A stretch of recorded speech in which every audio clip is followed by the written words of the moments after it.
So you want to create a 3D animated fight scene. You want to make them punch, kick, and just fight like those you've seen in your favorite show or game. This is going to be a step-by-step tutorial series on how to animate a quick fight scene. My name is Cliff, and I have made my own fight animations, and this tutorial series will help you get started.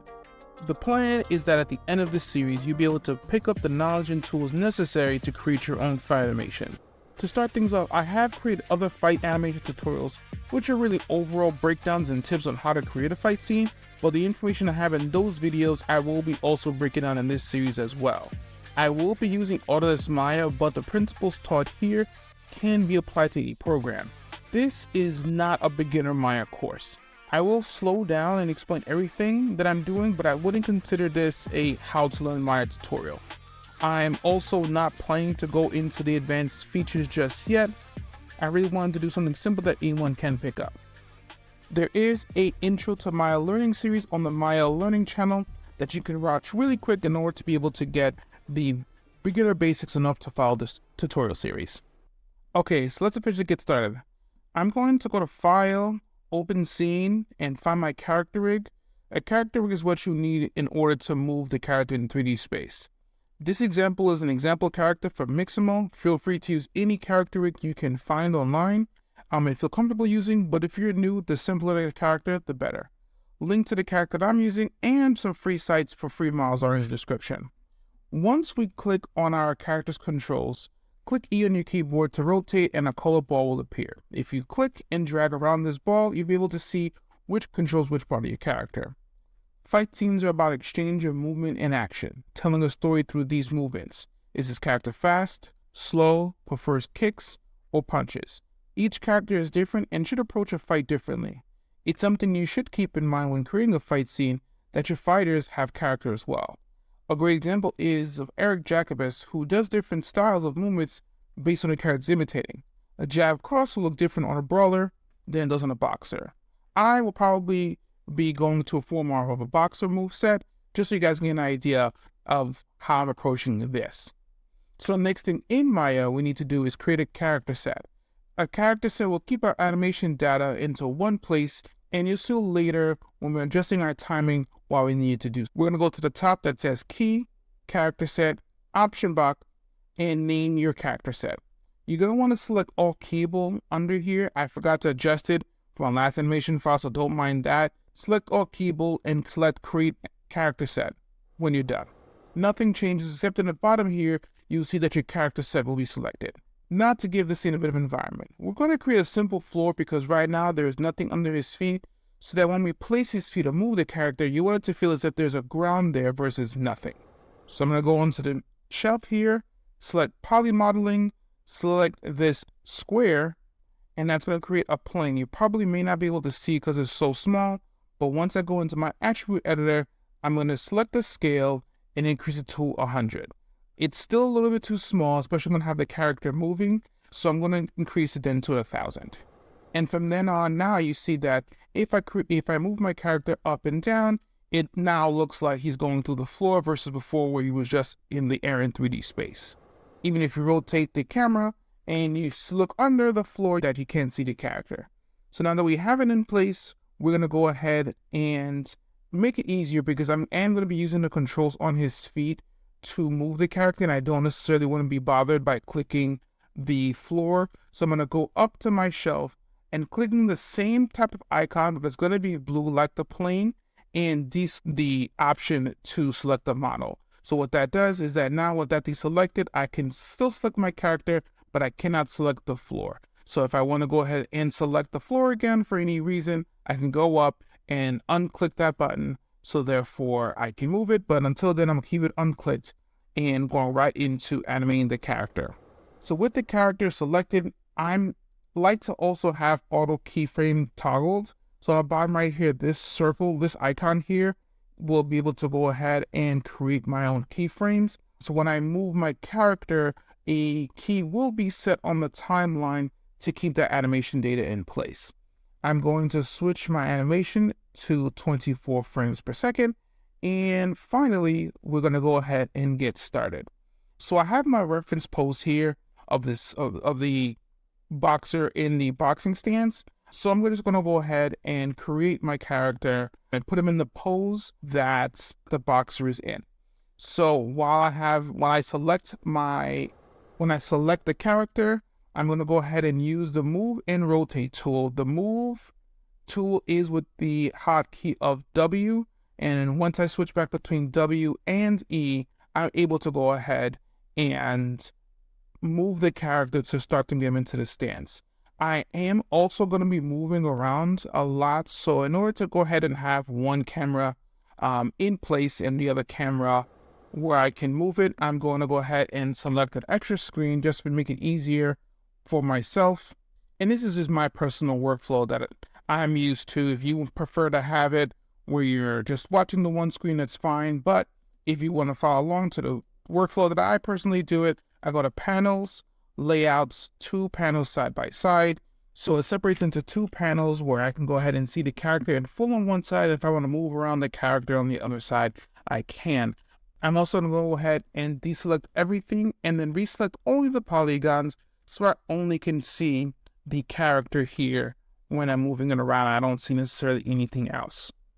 But because it's only one camera, the perspective cam, when I move one side, the other one moves too. So I'm going to go ahead and create another camera.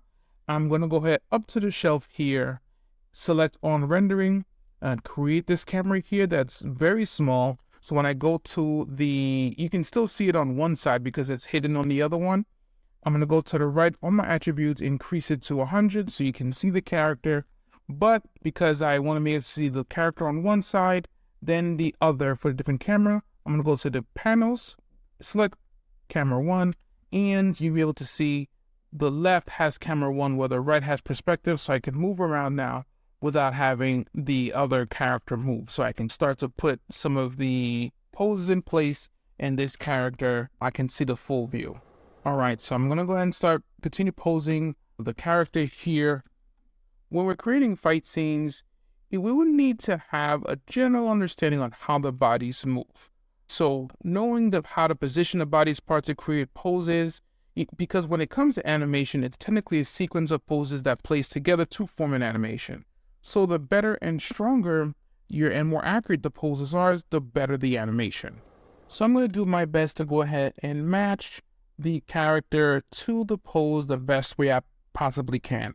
There is some benefit into knowing martial arts and knowing boxing yourself. If you want to be able to reference yourself instead of looking online for reference, is a general good idea. Like I said before, the better the poses, the better the animation will be. But if you're aware that, okay, the toes here need to be squared off, being able to keep the toes or the feet shoulder width apart or slightly wider than shoulder width apart, depending on what type of character you have, there is a benefit there.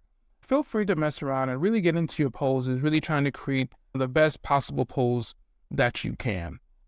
There are also different types of controls called IK and FK. You'll see that the way the feet move aren't necessarily the same with the way that the arms move, which I'll get into in another video. But for right now, just animate the character the way you have him here to get into the pose, his ready fight pose.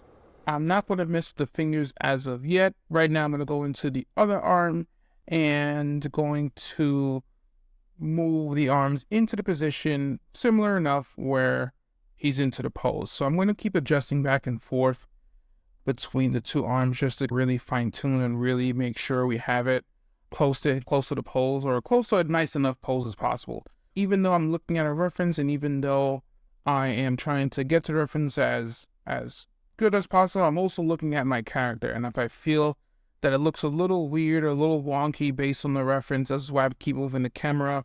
I'm also going to just adjust based on what I personally think looked good, which is why I'm just kind of moving around, trying to get a good position for the character to be in that fight stance.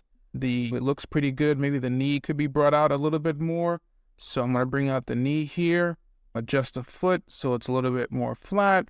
You can go ahead and get really into it and get really technical with the poses. So the more time you spend on it, it's pretty good, but have fun with it. So now with this particular character in Mixamo, this control here, this triangle control, controls the fingers at once. So I would be able to go ahead and select all these controls. So click and select, and then just middle mouse drag to be able to adjust the fingers into a fight pose.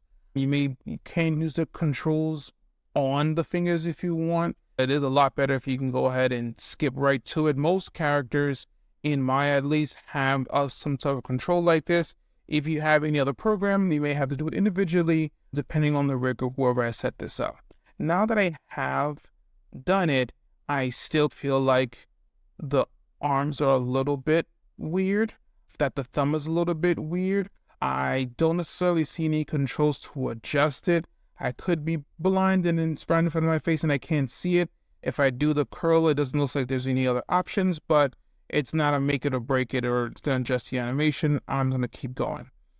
I'm going to adjust the hands a little bit to go ahead and just bring them in. And I click the space bar to open up that one camera. And there you go, you have it. I'm going to check the pose around the character to make sure it looks good.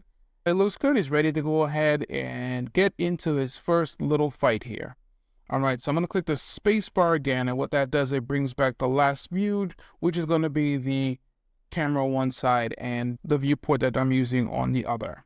So now that we have the character here selected, what I'm going to do is select S on my keyboard to save the keyframe. Now, if you look at your timeline there, you're going to see a red line on the number 1. And what that does is that it's giving you an indication that there is now a key there for that frame. Because we have the character set selected, it's going to do a key for all the controls that was selected when you made the character set.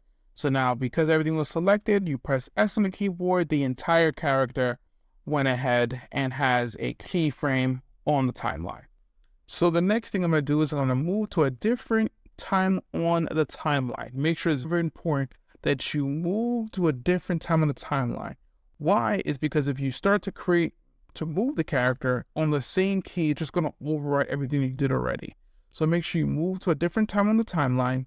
And then now from here, I'm going to click 5. I like even numbers, 5, 10, 15. So I'm going to go ahead and select another key to be on number 5. And then once we selected our keys, or once we have our keys down, then we're going to adjust the animation for times. But I go ahead and select, I put my keys down every 5 frames. All right, so we're going to go ahead and get into the second pose.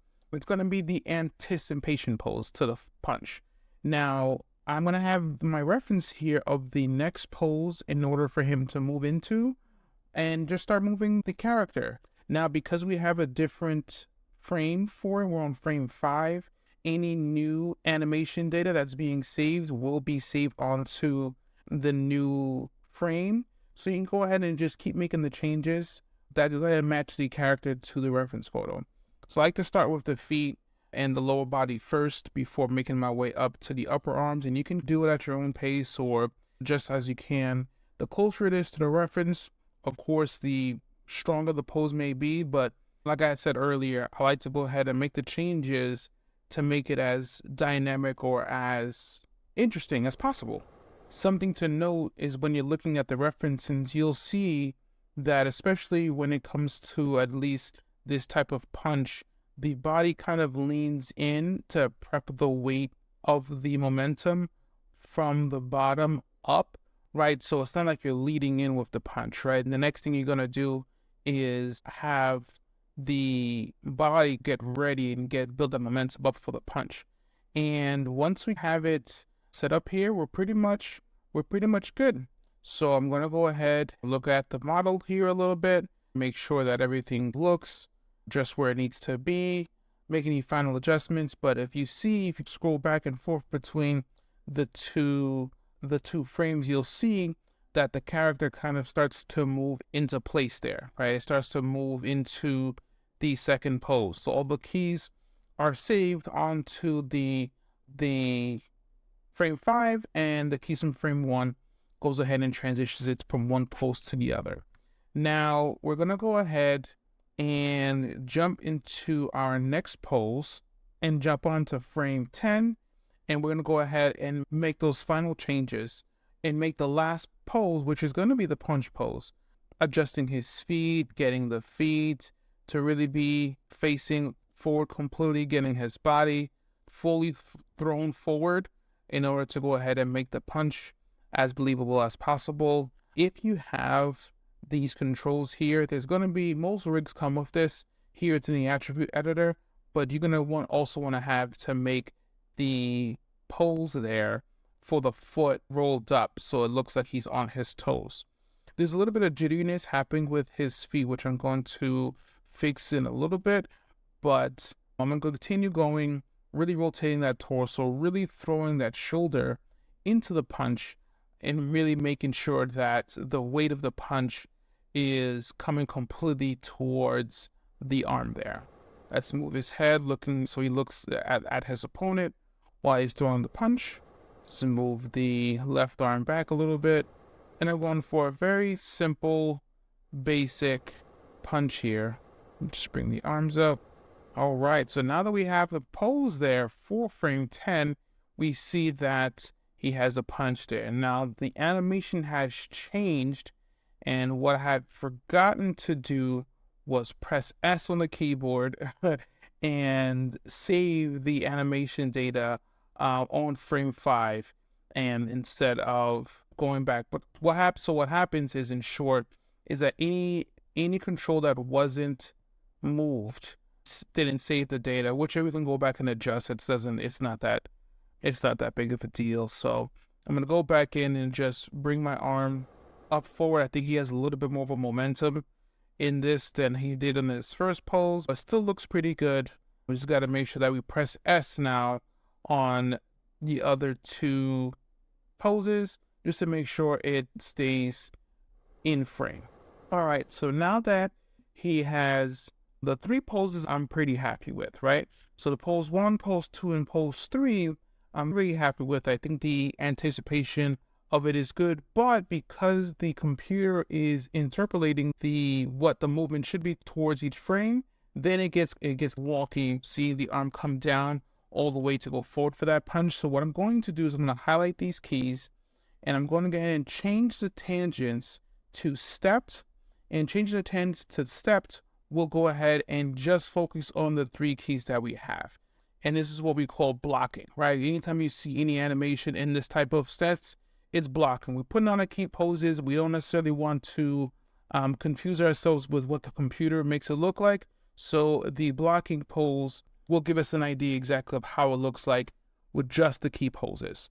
I'm also going to go ahead and change the interpolation of the animation keys. Sometimes when you see the little bit of shifting of the controls from the foot and the controls, what I like to do is go ahead and go into the preferences tab here, go to the animation settings, change the evaluation from parallel to DG, and then from then on it won't happen. I'm not too sure why this happens. I'm sure there's some documentation online to go ahead and explain it, but I've noticed that when I change it from back and forth, it goes ahead and makes it a little bit easier to go ahead and see. And then from then on, you see the 3 poses. You have your ready stance, your anticipation pose, and then the final punch pose to give an idea of exactly what this character is doing.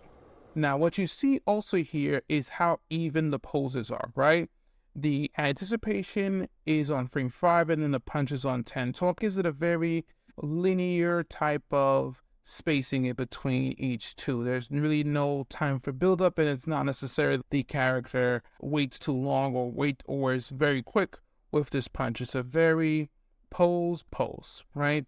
So what we can do with the timeline is that we can go ahead and change the keys on the timeline. If I go ahead and select it and drag and middle mouse drag the keys, I can go ahead and make that pose a little bit quicker, right? So you see that now it feels like a much more of a quicker punch, even though the poses work with it being a quicker punch, it works, right? So you see that instead of it being like a 1, 2, 3, it's 1, 2, 3, you know?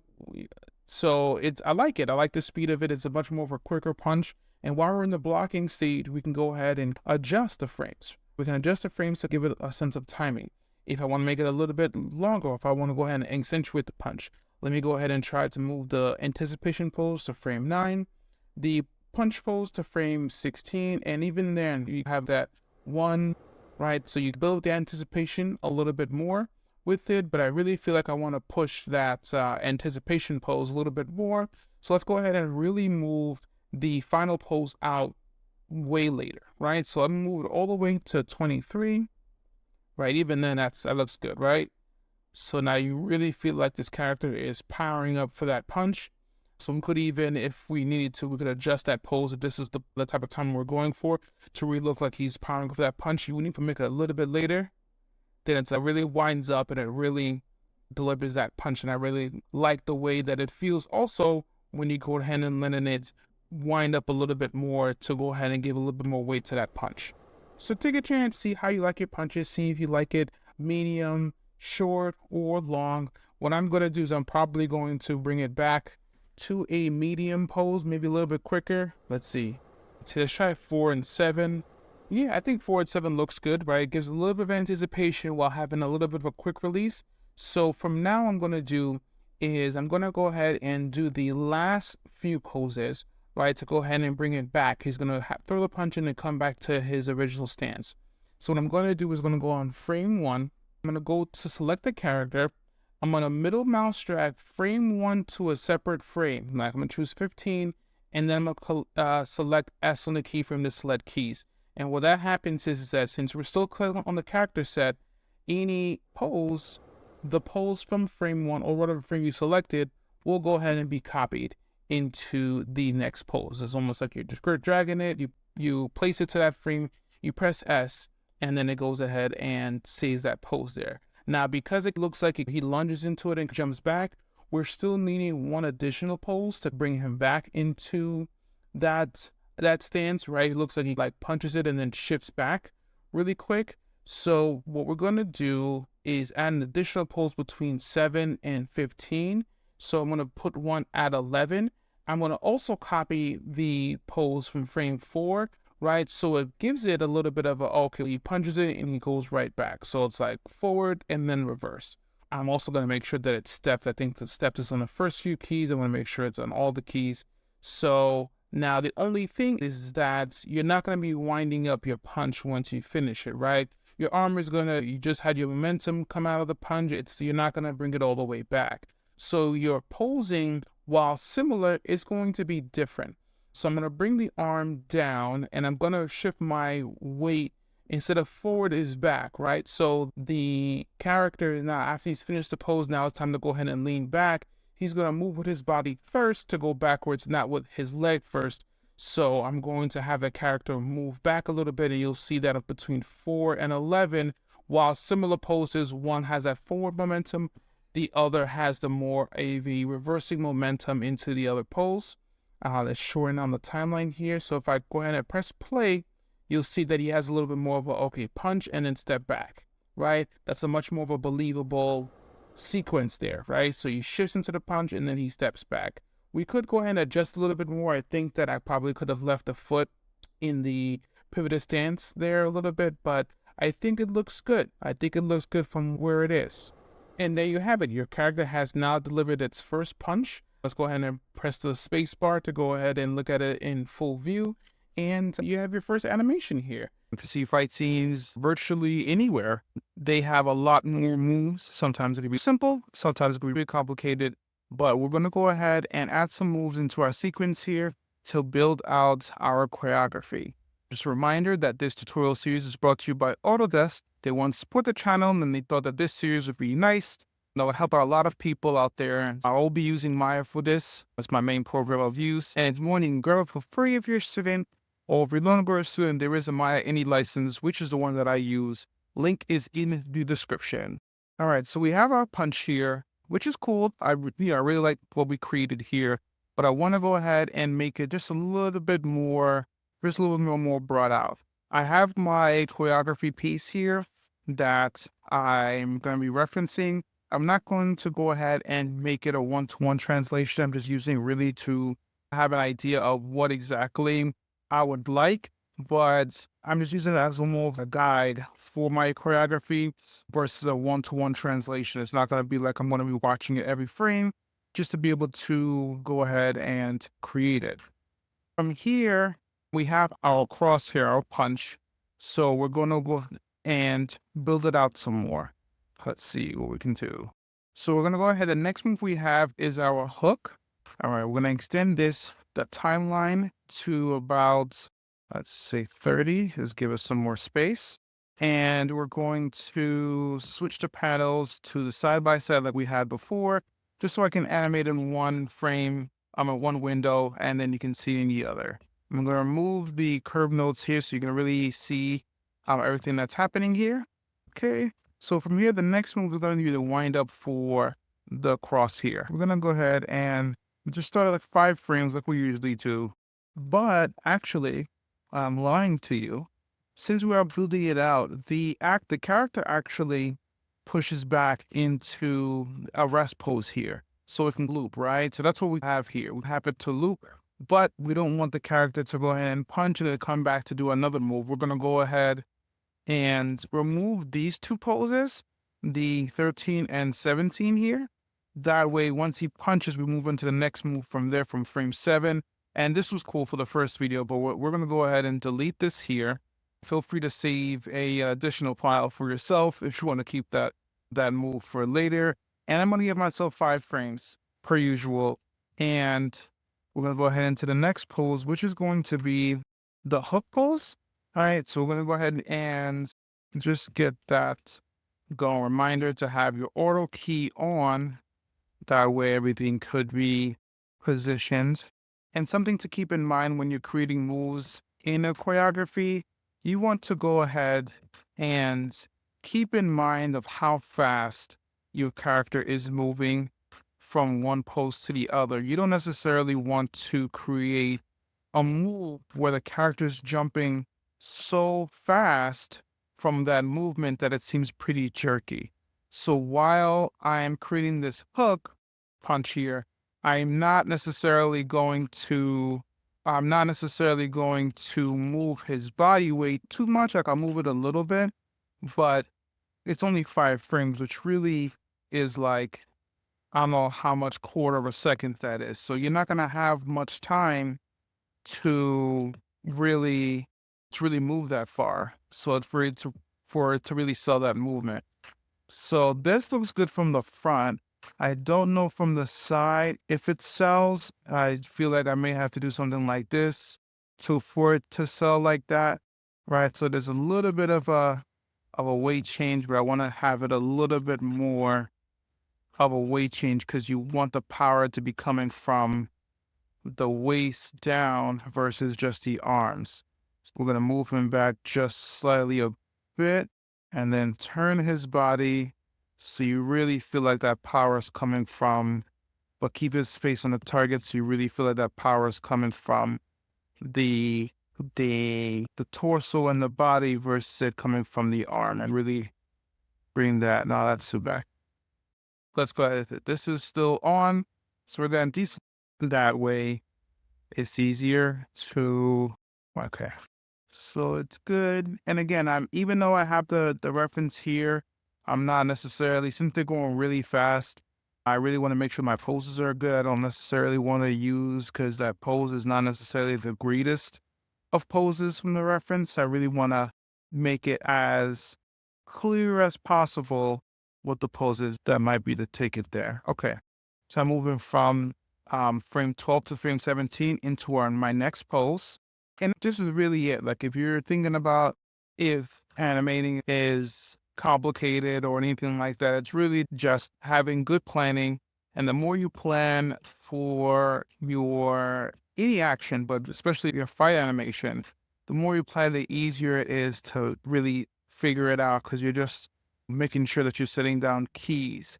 We'll be going over on how to make sure it looks believable and how to make sure it can be as dynamic as possible. Once you have your keyframe set and once you have everything looking the way you look, it's pretty much straightforward. All right. So as you can see, I'm going for a much more dynamic, a much more of a expressive fight here. Oh, I left the tangents on, so I'm going to go ahead and click drag my timeline here, change my intent to stepped, and that should make it back to what I was before. So you can see how you can feel that wind up. You see the punch, wind up, and then the cross here. So It may be a little bit. I feel like it's a tad slow. I feel like I can feel that already from, yeah, it might be a little bit better. And I think I can probably make, so I moved the P frame from 17 to 16, and I probably can make this just a tad, the pose a tad bit. That might be too much, but we'll see what happens when we go to the choreography. So I think I like that look a lot. All right. So we're going to move on into our next pose. We're just going to be the anticipation or the next pose and the anticipation for the uppercut. So we're going to do 5 frames from here until frame 21 and get ready to set up for our next set of pose. This is here. So we're going to go ahead and do the uppercut pose. Probably going to push it back to where it was before. A nice wide stance. Really open him up here. And this is it's a pretty cool fighter pose, I would say. But we're going to open his arms up just a bit, just so you can get ready for that uppercut pose. And then for here, to get ready for that uppercut pose, even though I just moved him into this position, I'm probably going to angle him just a tad bit here, just so we can drop the shoulder, so we can really get that sense of he's about to really lay it on the other character. And so that should be good, right? So as soon as he comes in punch here, transitions into, and you can already feel it, right? As soon as he goes to punch, you can see, okay, he's going to in for that uppercut. All right. You're going to notice that it's the same type of poses here. The next pose, I would say we're probably going to make movements where we move into another location, have a little more movement in the choreography. Like right now, he's in place, which isn't too bad, especially if this is your first time making a fight animation. You don't necessarily want to make it too complicated by having a lot of movement, but we want to go ahead and really, really make this as cool as it can be. So we're going to go ahead and have a little bit of movement, but we're going to go over camera work and how camera can really enhance your animation, just even if it's something as simple as them staying in place. So we have the uppercut here. And again, an uppercut really doesn't go really past your head. And this is much more of a Ryu Street Fighter type of uppercut. This is not a realistic uppercut whatsoever. That's what this is. That's the way it's in animation. You want to really make sure that the audience can tell what the character was intending to do. And though this is not, because I have not a lot, but a couple people would really like to make realistic type of animations, but they're also having a hard time making the character look physically accurate. So it's one of those things where it's like maybe just the assumption of, because an animated character, you assume that it's going to look a little more exaggerated no matter what type of character it is, because even if it's like an Assassin's Creed character, they're also doing very exaggerated moves, even though they're not as cartoony as something like Ratchet and Clank. All right, so we have our uppercut here. I want to lean him in a little bit more just so you can really sell that uppercut. So you can see this curve here, but I also want to have him, I'd rather have him a little bit more to the side, just so we can give the opposing character, because we're going to be adding another character in the next lesson, but that opposing character something to work with. We may adjust it in that scene, but right now I think it works well. All right, so let's play it back and let's see what we have. Of course, we got to go ahead and adjust it again, but I think we tangents stepped, just in case if you have it yours on linear, but I think it looks good. He's really going for these punches. Everything's a haymaker. It's a cross, it's a wide hook, it's a strong uppercut. These are real big moves, which is good for something like this. Okay, so we're gonna open up this timeline just a little bit more. I believe I have too many moves here, because right now we have 1, 2, 3. We may add 2 more moves. I don't want to make it too complicated. So what we're going to do is move the character forward, right? But instead of it being 5 frames, since I know it's going to be a lot, we're going to just jump into 10 frames. We're going to move the character forward to do like a backhand move, like you see in the reference here. That should be cool. We're having a little bit of movement. We're moving away from our safe zone, but I think it's fine. So even though I put the frame down on frame 35, I don't necessarily think that I don't think I'm going to be 100% committed to it. I may go ahead and move it anyway, but I think it's looking good here. I wonder if I have to go ahead and make it just a bit more, open. I don't know if I have to open the stance up a little bit more, but let me finish up the arms here first. And let's see what we have here.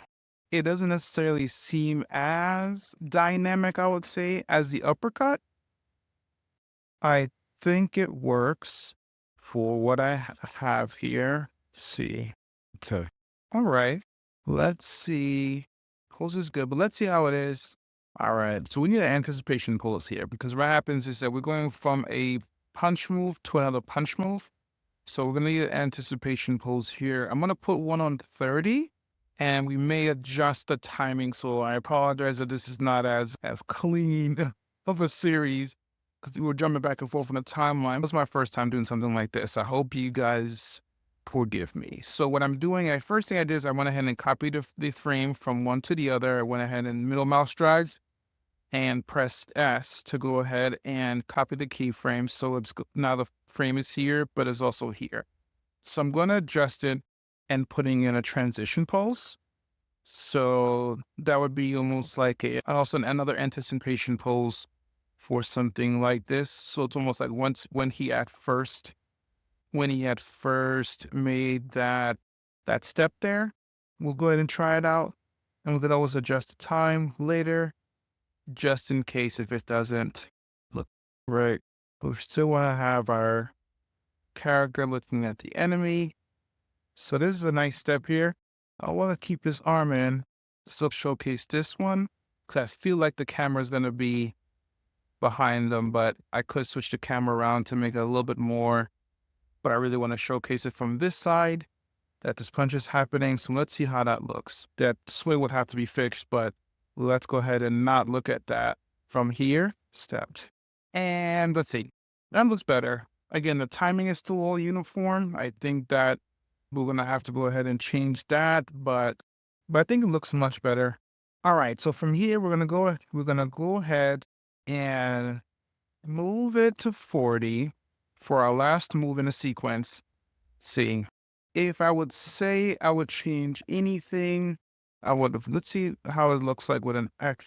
I know it does not make much of a difference, but I'm really thinking that the time that he's going to take to step into that move. And then this move shouldn't be that. I think 3 frames is enough. I don't want to make it any quicker, but we'll see what happens. But I think this is pretty good. All right. So the final move, all right, we're going to just make it a simple cross. Very similar to the first one that we had, this one, right? This one, but it's just going to be the opposite side.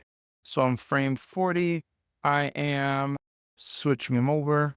See, switch him over a little bit. I want to keep that back foot the same because if he's going to step into something, I'm okay with him stepping onto the side here, being a little off weight, but if he's going to take that step into the cross, I want his weight there to be a little more balanced. All right. I think this one's pretty good. I don't really think you can see the poles, but you can get an idea of what's going on. Yeah, I'm pretty good with that. And then final pose on 45. Again, that last one here. And a key takeaway, again, if this is your first time making a fight animation or if you're learning along the way, the key thing in here is really extending your poses. I feel like I'm really getting that balance right. I feel a lot of times when I see just beginner fight animations, they're really focused on the choreography and getting cool choreography, which is great. And I think that's why we get into fight animations to make cool choreo. But it's really important that the poses come out to look as believable as well as possible, because that's how it becomes watchable. That's how it becomes enjoyable. Really get those poses to really be as strong as it can be to really sell the choreo that you're going for. Oof. Yeah, and this is why we keep it on stepped because if you see all of that, you're gonna want to fix it, and it's not time to fix it yet. Right now, we're on the building block mode. Not gonna do anything with that right now. So we have our choreography here. We added a couple of moves into our move set. We have the punch, at least the cross, the hook, the uppercut, the backhand, something a little different with the step, and then another cross. We're going to add in another character, a opposing character into the next video, and just coming up with different moves that they can use to either dodge, block, counterattack, however it can be to really mix up and create something cool here. Alrighty, guys, we have a fun little choreography here. We added a little combo. So now the next step is going to be adding another character to go ahead and be the opposite to our character here. So we have another version of this. You can just go ahead and use the same character, but if you do want to use the character that I have, you can go ahead and find that in the link in the description. So we're going to go ahead and import him. Okay. So this one's a red one or a soft red, whichever color that is. So we're going to the same thing we did when we set up this character is add the curves, right? Add the curves into a character set. So we're going to move our character here, select all of the controls here, create my character set, and it's going to be the Xbot. All right. So before I go ahead and continue, something that I mentioned before is that when I switch to a different from IK to FK, whatever wasn't selected isn't added into the character set. So if you see anything that's yellow is in a character set, so if I click here, it's yellow to the character set. Anything that's not selected is not in the character set that is part of the character. And we're going to need this. So let's say if we go ahead and set keys onto our character, we want to make sure that it keys on everything instead of just the ones that are there. So from here, I'm going to switch this as well, switch this. And what that does is then I'm going to select just a few extra steps. I'm going to then select the controls here, highlight this all, and add to character set. There we go. All right. So now from here, we're going to go ahead and start setting our poses here. So the first pose that's on frame 0, frame 1. So on frame 1, we're going to set our character facing our opponent. And very similar to the other lessons from before, we're going to start setting up our poses. We're going to set up our feet first. We still have our FK here. So switch it back. And the fighting style we're going to use for this one is very similar to a boxing pose. I'm going to choose a similar style. So even though the character looks different, for right now, for the basis of this exercise, we're going to just choose the same type of fighting style that the other character has. We're going to place the character into a boxing pose. Ooh, that's a terrible pose. We're going to have to fix that. So even though it was looking good to the side, it doesn't look good from the front. So we'll make sure it looks good on all sides, just in case, very similar to how we did here, just in case we tried to move the camera, we really want to make sure that it has a nice balanced pose the entire way. Now, I know I've been using one screen here to do this, but let's go ahead and set up our view here, just so I don't have to go back and forth between what looks good on the camera and what looks good. Because you can even see here that even in the camera view, this doesn't have the same strong pose as here. So we're going to go ahead and give them a little bit of a stronger, wider stance. Now, while I would usually say make sure you're using reference, for this one, I'm looking at the other pose here. I want to mimic it to some degree, but I don't want to make a complete mirror it, just so it doesn't look exactly the same. But I am looking at the pose that we have.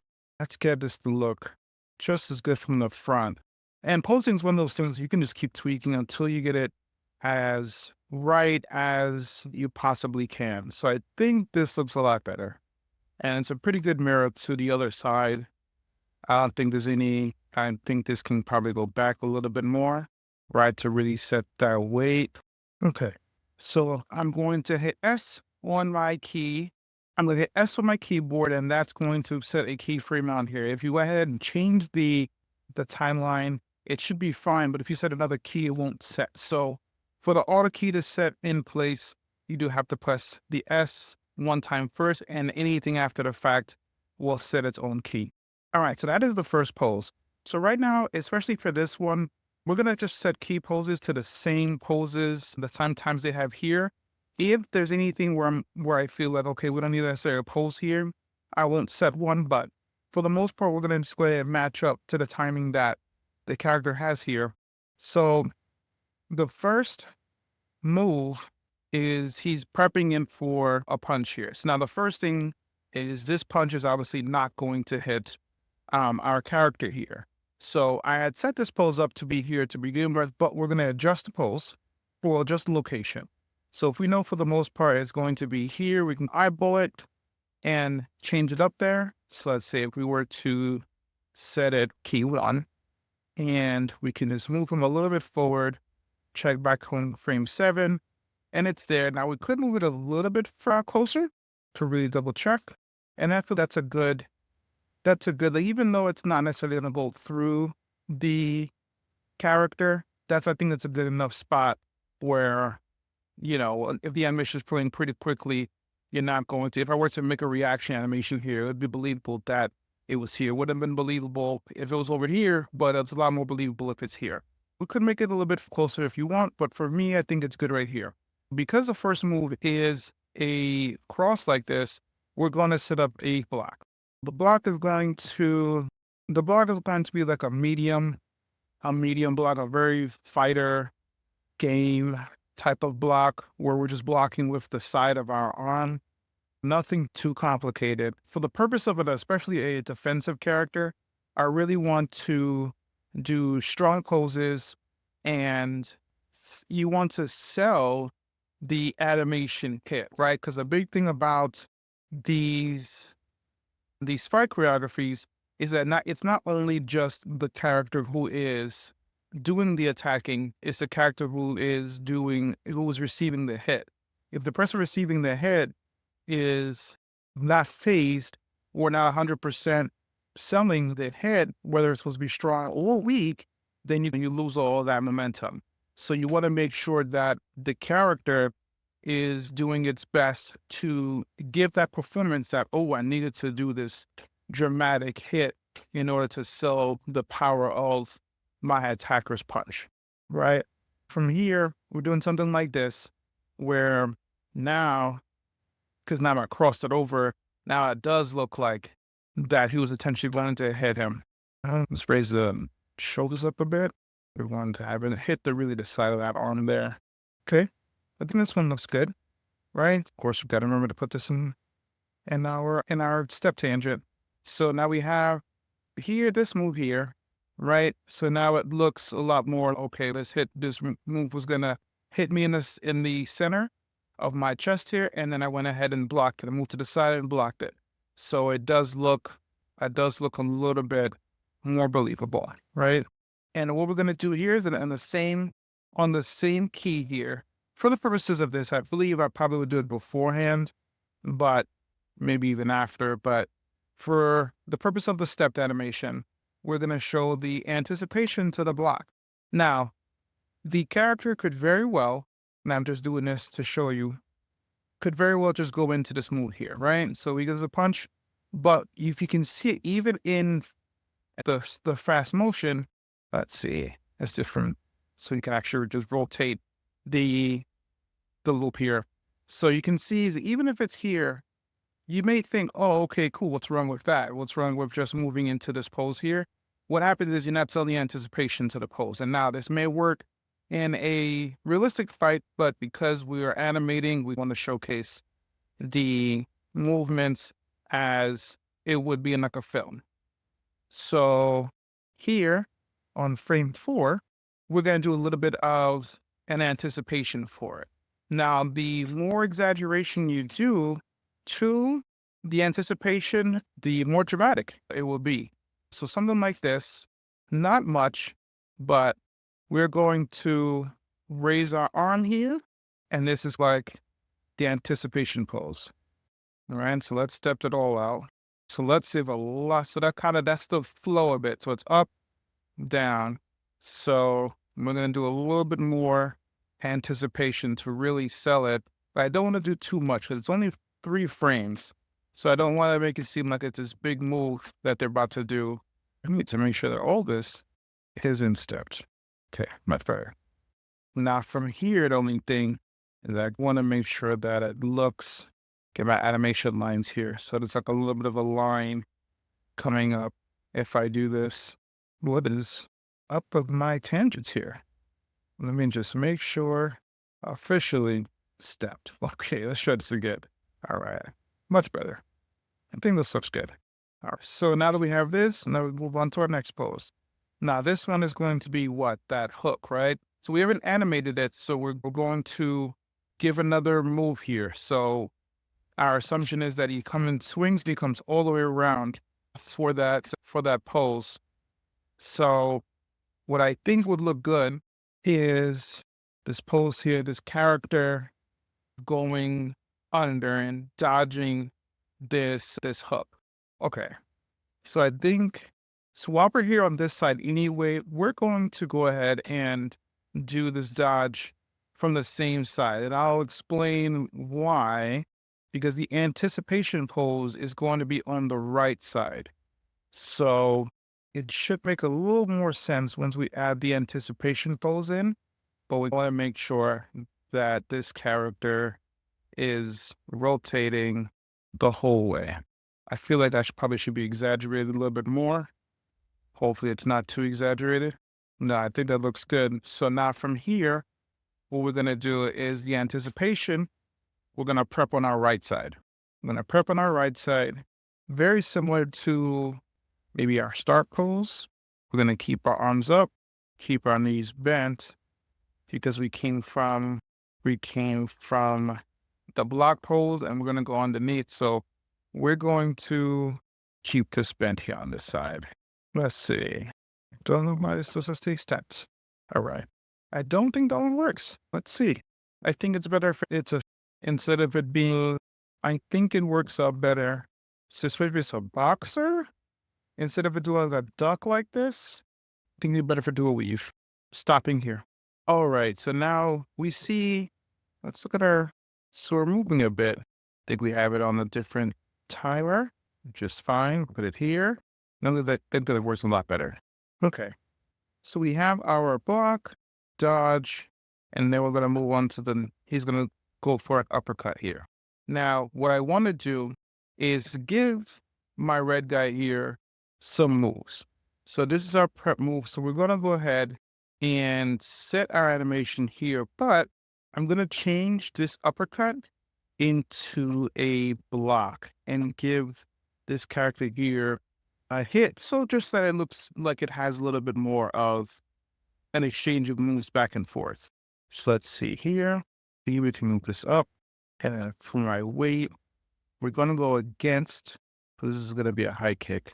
For this leg here, I'm going to change it to FK. That way it's a lot easier to go ahead and animate this, which you'll see once we start moving it in our linear tangent, it's going to make a lot more sense. So from here, we're going to turn some more. It's actually a pretty good thumbnail pose here. Really nice action pose. Bring this back some, and then bring the leg up some more. I think that looks good for the most part. So we have we're not going to be able to see it. So we have our move set here. So we have our kick, and let's do our prep. We're going to bring this torso up a little bit. And I believe, move his foot forward, because that's how we're going to restart repositioning our weight. This foot up, and then start bringing it up as if he's ready to prepare for that kick. Okay, so that's not necessarily the greatest of poses. Let's go ahead and just keep working on it just a little bit more, just to really, you want to be able to tell exactly what type of movement this character is doing. Nice curve here. Works it a little bit. This arm here is prepping for that recoil. So I think here I have an idea that, okay, this person is pulling all this weight here, lifting this up. probably going for a kick. Instead of it being really an uppercut, it now turns into a block. And to really make sure it's a block, we're just going to change this hand to here. And let's open up our fingers just a little bit. Now we could try to bring it down a bit more where he's really like blocking with the hand. I think this is a little bit more, this works a little bit more because the moves are going to be a little bit too fast for me trying to catch the leg here, but I think it works. Or we could have it, because we could play around here. So you have an option of turning it around and doing it this way, but I think it's just weird to do that whole block on the inside there of your arm when you would most likely, and even though the arm isn't moving, the hand position gives the intention of the attacker or the blocker of what he's trying to do, like something like this would make a little bit more sense. Okay. All right. Looks good. Now from here going forward, right, he's going to be coming in and doing this block here. Now this is going to be quick, right? So here we have some time here until this. So we're most likely going to reset here, then do a block here. So we don't want to move too much from the current spot because we're not going to have the time. It's only 10 frames from doing so. So we're going to keep it pretty simple. Keep it in the same spot here. So when the motion goes, it's a little bit easier to follow. Maybe we could even bring this back just a tad, just to give us some visual space here. But I would probably bring it here and do another block. Okay. And let's bring this back down to the floor. And then for this block here, we could do a dodge, right? We did a block, dodge, and then we'll do a block, dodge, right? So we have a dodge, hit, and then we could do a dodge, block, or another, I think a dodge block would work. Dodge, dodge block. Block, dodge, hit, dodge, block. So from here, to do that, I would probably want to do it and keep it as simple as possible.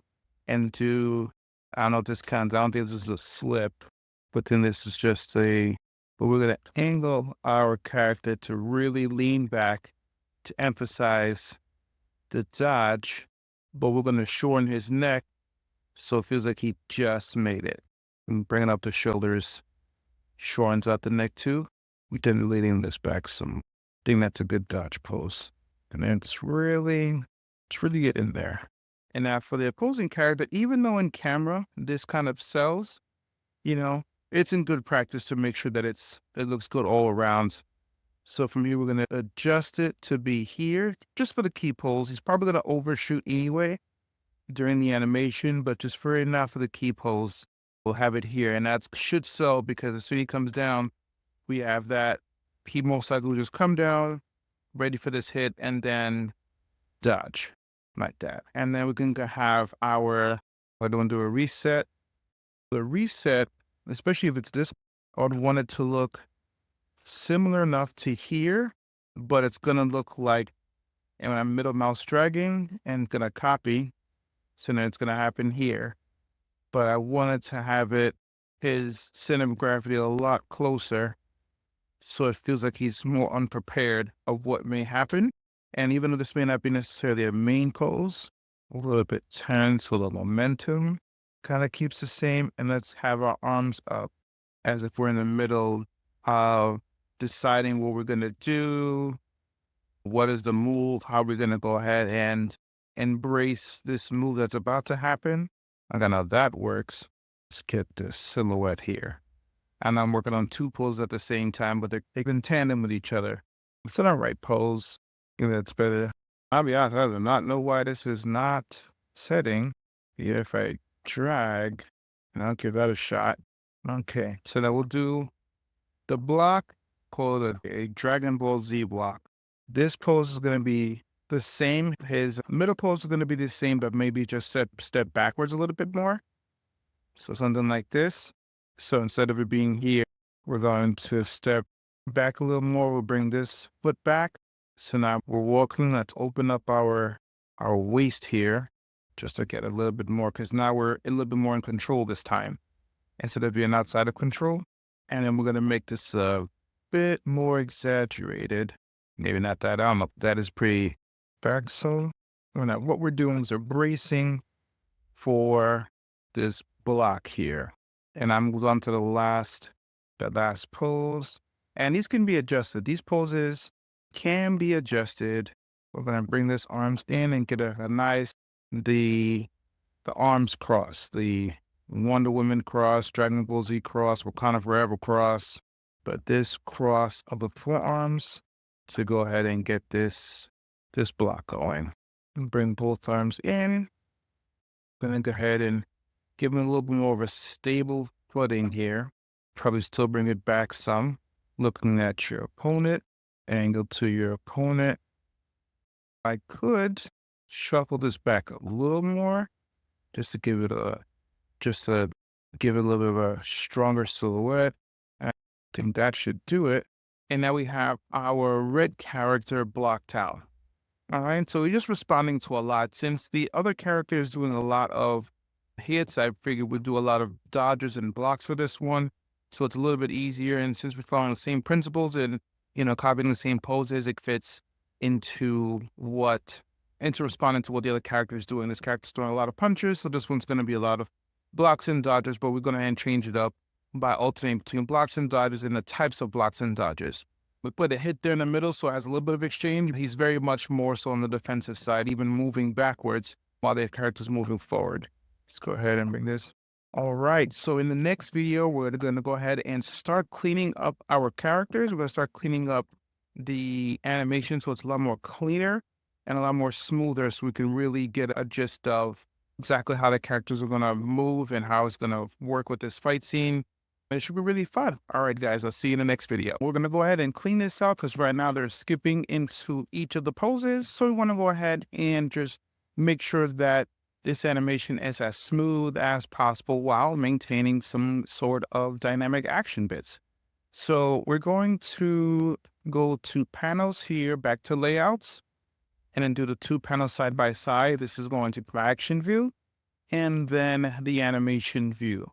So for here, and especially for action scenes, knowing the difference between which tangents we want to go into is important, right? So we have two tangents. We have our spline tangent and our linear tangent. So our spline tangent, if I go ahead and do a quick portion of it here, is going to make every scene go kind of watery in between. It's going to make it very, let's do the whole thing actually. It's going to be very fluid, very just wailing in between each of the moments, which has its purpose, its uses. But the positive of this, it gives it a little bit more of a realistic flow. The negative is that you don't feel that any of the hits are landing because it's just going through the motions. The other tangent, which is the linear, is the exact opposite. So here, you feel a little bit of the hits there. Feels a little bit of impact, but it's just then very robotic. You can see pose, right? Like it's very, very static, just very robotic. So the positive of that is that you have those key poses in there, but you want to go ahead and try to see which of those poses and which of the frames you want to make a little fluid. So depending on your style, let's say something like this, I probably personally, for me, I would probably start in a linear and then try to make each of the parts that need to be fluid more a spline. So I will show you one. So maybe I'll do this character as a linear and then switch to the other one and do that as a spline so you can see the differences. But personally, I like to do linear and then try to make it more fluid. So first things first here is so from here, we have this motion here. Another thing too now with these frames is that everything is happening at once, right? So it's boom, because that's how we set up the frames for the keyframes. But movement isn't really like this, right? Things are always happening on different timings, different parts. Certain body parts move first, and then certain body parts move after the fact due to momentum. So we want to go ahead and to have some delays and some overlapping action in order to make the movement seem realistic. So the first thing I am going to do is starting with the feet and I'll cut the frames. So we only do one movement at a time. Bring it to 15 frames. So starting with the feet, if the foot is going to stop there anyway, right? If the foot's going to stop there anyway, I may just go ahead and bring this one frame forward. It doesn't make an entirely big difference, but once we start moving, you'll see how some of this delaying of the motion is really going to take hit. So the next thing I'm going to do is try to start fixing this arm here. So this arm now, whoop, I just realized that since I was on my character, I was on my character set, it moves all the frames. So I'm going to move everything back, undo my character set, switch back to the foot, and then just to put that back in. So therefore now you can see that now the foot's placed and then the action continues, right? Foot's placed and the action continues. So you see that he has his foot planted there and then the motion goes ahead and travels upwards. So the next thing now is fixing this arm. Now, there's a few ways to do it. We could mess around with the graph editor to make sure that the curves is good. So you would go to Window, Animation, Graph Editor, and really try to adjust these in order to make that really work. Right? So you can do something like this, probably here, right? So you can see you would have to go in, and normally you would go in, change the tangents of each particular frame, and then really mess around with it. So something like this. That way, when he goes into the punch, he goes in here, and then I'll probably mess around with this some more as well.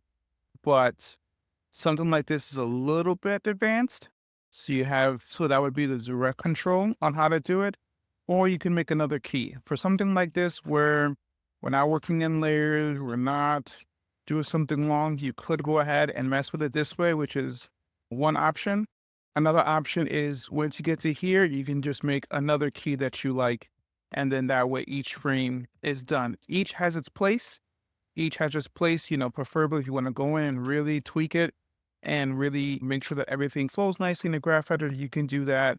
If you want to go ahead and do it where it's frame by frame, it is a lot more work that way, but you have a lot more control, a lot easier control if you were to do it. You just really would need to make sure that, you look in a graph editor because it is there to help you and to make it happen. So I'm personally going to go ahead and do it frame by frame. So I know that a lot of you guys are maybe beginners looking at this. So last thing I want to do is go into the graph editor and try to make this more complicated. But right now we're going to fix everything by just creating more keys. Another thing too, if you were to transition to a game engine, you really want to lessen the amount of keys as possible. But right now we'll just do more keys. So from here, he's coming in and bringing this back, right? So what I like about this is that you're going to see that he's bringing the impact in and then he has it here. So personally, I want to make sure that this punch, you can feel it. So I'm still going to bring this a little bit more here and then blood, right? So right now I'm just worried about the arm and then it hits. So then it hits.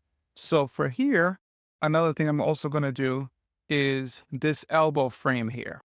Going to take both of these and move them one frame forward just to give that delay of action there, but that did not give me the results I needed. I'm going to bring that back. I undoed and went backwards to bring it back to where it was, and I'll just manually do it.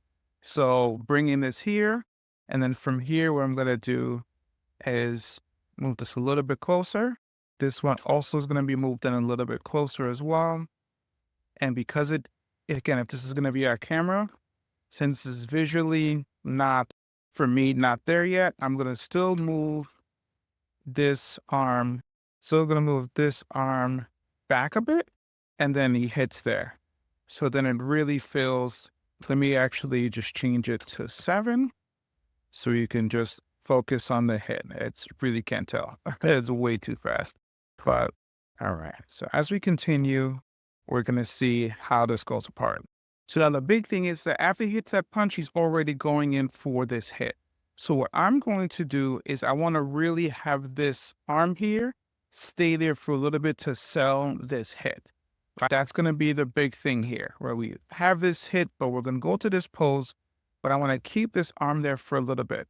All right, so I can go into the next frame here and move it back if I want to, but what I really am going to do is going to take this middle mouse drag to the next frame, and once I'm here on this frame, hit the S on the keyboard, and this is going to copy those keys, right? So you're going to see, if you look on your values here, this changes, and then this is the same. All right, so this is the same and then changes, so I did a copy and paste there. Now, from doing that, it's going to give it a little bit of a hit, and now the body starts to move a little bit. Now, I can adjust it because even though it has the same values, it may still look like it hasn't moved. So I may even move it a little bit forward in, but just the way it gives me a little bit of a, okay, there we go. So now from here, it gives it a little bit of a, okay, hit, and then we're moving into the next part there. So even now it seems a little bit slower too, right? Now you can feel that hit there, right? So hit, and then the next thing is moving into the other arm. So that's really just where we're at with the arm movements. Okay. So for here, there's a few things I'm going to do.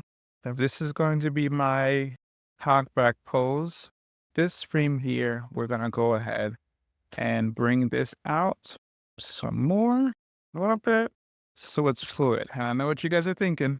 You're like, wait a minute, this arm is nowhere near our opponent. And that is true. You would be correct, but then we're going to adjust the spine line to really make sure that the character is within that space, right? So what I'm going to do here is mess around with the other keys. The first thing here is to really sell the movement is start delaying some of these keys. So now this punch is here, and the punch is everything that we're throwing at it. The body's going to move forward to really sell that punch. And then when it's time to come back from here to here, and the big thing that's going to connect this pose is going to be this frame here. So this is going to be the swing frame for this punch. So what I want to do is bring my arm all the way up and swing it as much as I possibly can. Now, I know that it gives an illusion that, yeah, you'll like greatly miss him. But once the action is moving pretty fast, we can even try to extend it. This is a good point that if your character has a little bit of stretch in it, like I don't believe this character does, but if your character had a little bit of stretch, you could be able to extend it a little bit and snap it back in after the swing just to give it that illusion for that quick frame that it's there. And a lot of video games do this, and I'm sure they do it in live action as well. If it's so quick and if the stretch is a little bit, it's not so character breaking, then I'm sure that happens a lot too, depending on the spacing of the character. So right here, you can see that if this character were not to move from his position, then the character would be hit. So you really want to have that frame there be just as strong in motion. Now from here, we want to fix, of course, the curve for it. So here we still want to have this punch here, all right? And then we're just going to fix this curve to rotate down, right? So now the punch is good. The body is not rotating as much. We'll go ahead and adjust that as well. So for here, we're going to keep just a bit of it, right? Just a bit of it. So punch, swing, right? I think that looks good. Punch, swing, punch, swing, punch, swing. Okay. So I think that looks good. We're going to do some little more cleanup here. You're fine. Quiet. I'm going to key and have this frame, this for the foot, be exactly the same. And then it's going to pivot there, but we're also going to do the same thing where it doesn't move right away. So it moves after the fact to give it a little bit of realism. So we move maybe closer to here. Could even do it here and then bring in this frame so it's exactly the same. All right, so it feels a little more solid. It's not just switching from one to the other. And we're going to do the same with this back foot. Don't know. Well, no, definitely need that one. Now, it looks like that foot's always on a swivel, so that actually make the most sense if it's moving, but we got a little of a pop here happening with this knee, which should be fixed now. Okay, I think it's looking good. All right, so let's continue. And it's really just the same thing, going from one pose to the other. So now that we have this a little bit smoothed into this part, and this kick is coming, this pose here, I really want to clean up a bit by having it be that he's processing the move that's about to happen, and then he reacts, versus just moving right into it. So he looks at the pose, or can't really look without face, but so we'll even keep the punch, right? As if he's gonna punch and then realizes, oh snap, I got a block, right? Like he's gonna come for a move here, but then changes it into a block within the last second, right? So it looks like he's coming for another one, expecting a block and not really realizing that, oh snap, this is going to be a kick. I may even move this block into the following frame, just almost like you blocked that blade, then brought this down here. So that kind of covers a little bit here, but I'm not able to really fully get this movement because I want to be able to see exactly how I want to position the other character. So I'm going to start the other character so we can get a little bit of a realistic look on how this is going to be. So from here, like I said before, we'll do this on a spline tangent, so it's a lot more fluid. So now you see we're going to have to go ahead and really do our work here.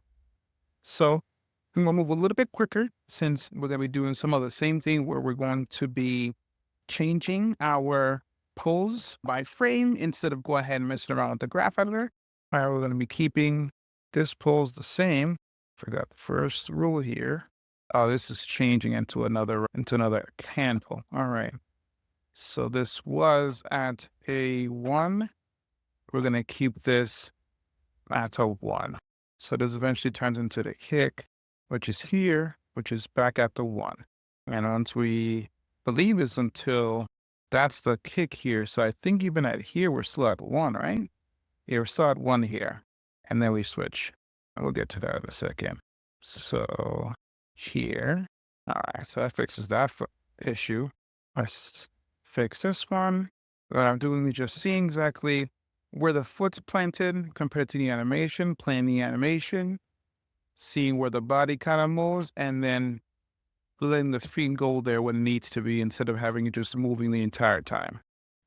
So it's until 25. Let's do until 25. I think that's a good halfway point since this whole thing is 50 frames.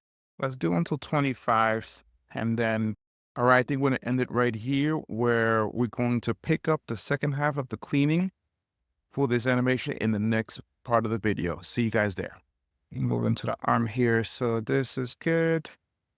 So what I envisioned for the arm was like a hammer.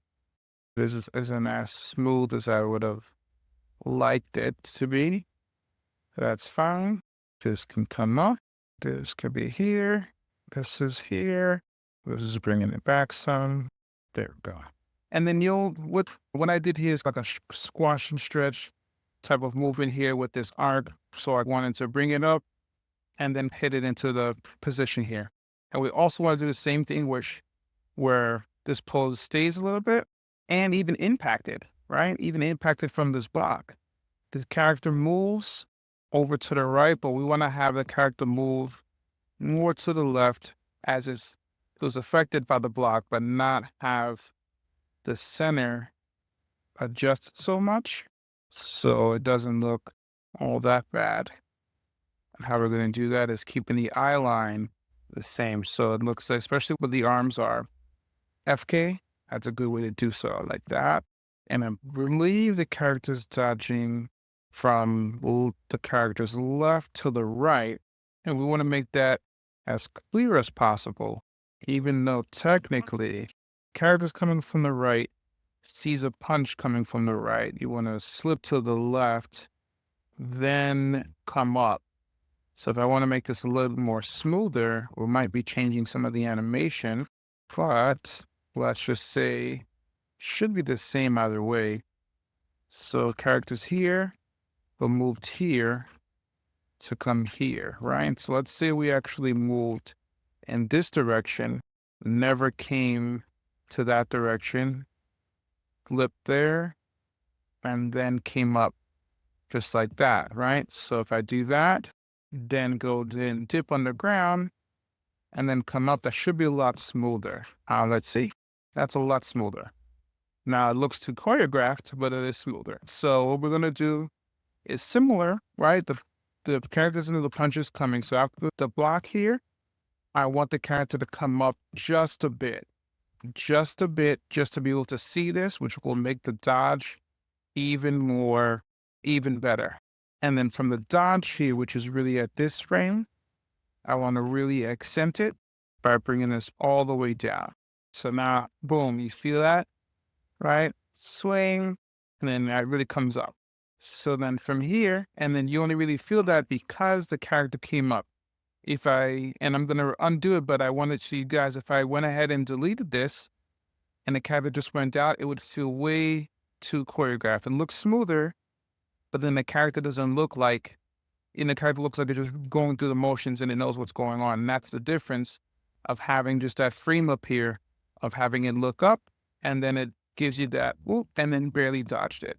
So it's such a quick frame, but it really makes a difference. And what's really going to be good here is the overlapping action of the character's head going down and then coming back up. So I'm undoing the character set, having a head come down, and then leaving the head down to come back. And now you see how the frame of the body is pushed up, and then the shoulders move back to come back down. That's enough to feel that weight there of that dodge. So now that this happened, now it's time for the character to come up. And then do is bring this arm down so it feels like that character is, again, bringing it up versus having it to. And that's the difference between a linear and a spline, right? I want to have this issue with the linear standard. With the spline, I need to go ahead and put those pieces in. Then from here, bring this here. Even bring this back a little bit. Okay, now for this kick, nice. So I'm paying attention to that other foot, so it's going out at the same time. But what I also want to do here is pay attention to this arm too, and keep this arm up a little bit when it's coming down. Bring it up just a tad bit, because then it is into place here more. Delay that a bit. So let's see how that goes. All right, so now the kick itself. So the kick is obviously very, very stiff. And then how we're going to get that kick to look good is it's going to come up here and it's going to have its bend. But we want to go ahead and switch directly into our character set. We don't want it to be halfway. All right. And we're going to have our character cock this back to give it that look of, all right, this kick is coming. All right. And that's what we really need there. And to make the kick feel as powerful as possible, because it's just going through the motions, the same idea, because right now it's just evenly going up and you're just doing a kick, right? You want to delay the kick on the bottom. But really the anticipation is good, but from here, instead of it being right here where it looks like it's going to go, what I'm going to do, something interesting, is I'm going to actually reverse it to be here to really feel like that power is coming in. And if I have it cocked back a little more so you can see it, it's a split second, but it gives it that, let's see if I give it just a bit more frames so you can see the full thing. And now it's going to give it that energy. All right, so that's our first half. Thing looks pretty good. And let's go ahead and just finish out the second half. So we're going to go back to our first character. And we're going to work on this kick. Same idea. If the kick is going to be coming back, this is going to be a part where the characters are interacting with each other for a bit. So from here, the kick is being pushed down. So we're going to undo those. It's part of the momentum. From here, if we switch back to the other character, if the arm is there, it gives it that look that the kick was controlled, was blocked. So now we know exactly where it hits. And then let's bring this a little bit in, and then that gives it okay. Now from here, I don't know if I'll actually keep this. This looks good, but this frame here, I may remove. Think it is not, and then have the kick respond to it. So on We'll bring this all the way down. I'll bring the hand here. And this is why I do things frame by frame. It's a lot easier for me to control what's going on, especially for these quick action scenes, than to mess around with the graph editor. But the graph editor will make your life easier in some cases. So it's really a personal preference. At least I believe so. Okay. So now that we have an idea of what's going on there, we're now going to solidify some of these feet here, because this happens. Kind of get this in here, and then not really have it change until here. Not really have to rotate. Interesting. So we have something here called a gimbal lock, where it's not doing the rotation that is preferable. So from here, because it's doing this move here, and if I try to edit it per frame, it's just not going to give it a good look. So from here, where we go is into the graph editor, you go to keys and go to the Euler filter, and then that didn't do it. So if that doesn't work, let me see if I highlight the frames, and if that doesn't do it, then we're going to have to do it frame by frame. Usually for the most part, that helps it. But if not, then we're doing this frame by frame, which isn't the worst thing in the world. It could be way more egregious, but crisis averted, right? So that's fine. And then for this foot, we're going to pick this up here and have his foot land there before time, of course. Looks a little weird, but it's only because the hips isn't there. And if the hip were to actually also get there beforehand, it all looks weird, right? So let's just actually manually move it. Nope, that looks a lot better transition. So instead of having the whole thing left to up to 35, so you can see, right? So now you see, if I'm looking at the feet here, I know everything here looks a little crazy, but I'm looking at the feet where it's switch, and then he's moving into one into the other. Okay, so with this block, he moves in forward. So now I'm looking at the character's body. Block, go forward into this momentum swing here. So it looks good from this side, but that swing needs to be up, right? Because that's not going to work. So this frame needs to be here. Even down here, it's here. So there we go. Okay, there's a little bit of a little thing here where he's shuffling his way into the swing, which I think actually, it looks weird slow motion, but I think it looks pretty good in speed. I probably would just manipulate this to not have that bend here, but I think it's this that's doing it. So I probably would keep this looking forward to give that eye line is good. Then it looks good from here. All right, so now I'm going to move on to the other character, right? And I'm going to hit with that line tangent. Nope, wrong character. And this will be pretty easy, right? The kick happens, all right, and it's going through the arm here. This was pretty simple. We're going to just put the foot back down and make it look somewhat more natural than whatever this is, right? All right, we're going to put this foot down, and it's just stiff because it's going from this kick pose back to this stand pose, but the transition for the FK is just a bit weird, right? Because there's no poses there. So once this pose is here and is locked in, right, it's responding to the push down from this character, right? Push down. What I also want to do is manipulate the waist here so to not look like it lost balance, right? The push here is actually going to keep him back into balance. But this foot here, what we'll do is bring it to here, but also push into place. So what's going to happen is going to push, transition into the other foot, and then step into place here, which probably better if it just snaps into here like that. But I don't like both of these feet coming down at the same time. So let's move it a frame, right? So therefore it's not like his foot and the other character's foot is stepping down at the same time. So the back foot looks good, but this front foot is wobbly. Not a good look if you want it to be stable. So I'll do the same thing as bring this frame here. But I want to wobble. Because it's easy to. Okay, so we have this foot action here. All right. So here we have a little more wobbliness. It's because this thing, the foot is kicking, but also moved back a little bit, which I'm okay with if it happens here. So I think I want to have it like, it's also got to have some sort of semblance of keeping in place here, right? It can't just keep wobbling like that. So I think that's here from, because it's a spline tangent from here, I'll probably also just make this linear. That way it also just stays there. And let's keep all of this linear. And we can switch back and forth between linear and depending on the movement. All right, so that looks better, right?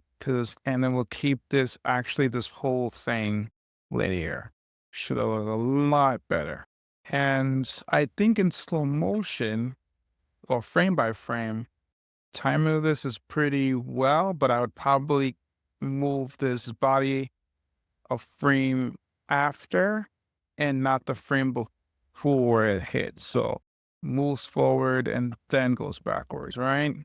Forward, and even though it's still moving backwards, I'll maybe even keep this the same just to give it that illusion that the character is not moving backwards. I'm okay with an up down, but that way it gives that same type of look that we had before, right? Because if I extend it, it will do the same thing.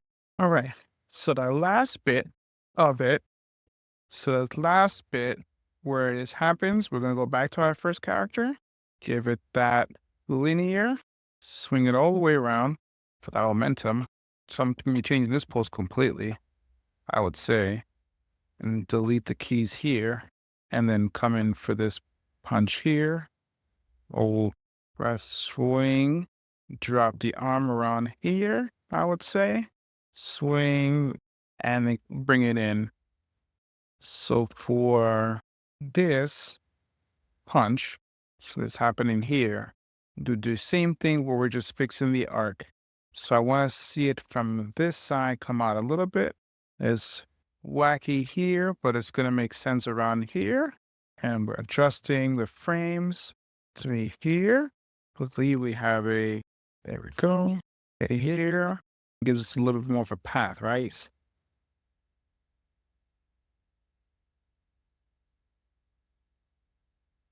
Okay, we're just fixing up that last bit of the arm here, just to give it that flow that it needs. All right. And then for the last bit of it, it's to be a stance pose. So we're going to have that pose here. We're going to, no, wrong one. No, wrong one. So what we're going to do is going to sit into this pose a little bit. And this is going to make sense once we have the camera and we start doing some dynamic camera movement. All right, that looks good. And so pop there on the knee, doing something because we didn't rotate anything. So if we did this, I think it's good. Now feel the weight there. And the only thing that's gonna make it a little bit better. It's not much of a difference, but what we're gonna do here is from here, swap it into an IK, try to match this punch here best way we can. So from here, I think the punch should still be this, then switch. Nope, not yet. We'll switch on that last few frames. I want to do is try to match it best way I possibly can. The shading even changes for I might just keep it the same because so I just leave it. Here is move this more and move this up. So all right, so now we're gonna go into our last bit of it here. Same idea, tangents, spline, and then from once the pulse hits, also having like a tiptoe, not that much. Version here, step, and then brings it down a bit, and then keeps it the same. And then linear, so let's bring it here. And then even do this foot here where it comes in later, right? But even like if the foot actually moved because of the punch. So if it happened here, and then I think from here, this will look good. If it has an extra bit of follow through from the dodging, and this needs to be higher to really give that exaggerated to, I think it looks good here, but I would probably just push it a little bit more here. And then from here, push it more here. Then even do a okay. And then with the full thing, I think it looks good. Thank you guys so much for following through this whole video series with me, guys. So this is the end of the animation. You know, we went ahead and started it with blocking from one character to blocking the second character, you know, getting to the poses and getting to the animation. And this is a full animation from start to finish. You know, if you do want to go and add in some more bits into the action, you can. Thanks to the choreography, if you want to go ahead and clean up a little bit more.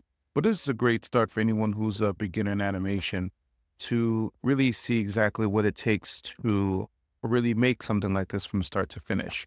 I think I'll be doing one more video where I'll be adding in a camera into this, but it wouldn't be part of this video series. It would be its own standalone video. So when that comes out, the link will be in the description. All right. Thank you guys so much again for watching. This is my first video series. I'm really excited about it. And I'm really excited to see what you guys think about it. And if you want any extra tips on how to make sure that your animation always stays fluid and looks as best as possible, make sure to click here